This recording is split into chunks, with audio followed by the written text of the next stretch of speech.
Hello everybody and welcome. In this video I'm going to show you how to unpair your headphones Nothing Ear 2 from your MacBook.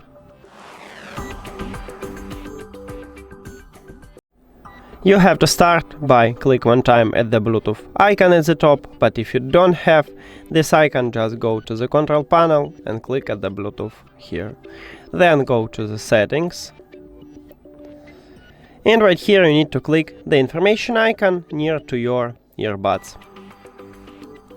Then forget this device, but if you want only stop Bluetooth connection with this earbuds without totally remove it from your MacBook, you need to use disconnect. But let's remove it. So forget this device and forget device. Now you can put your earbuds to the charging case and close the case, because we did it.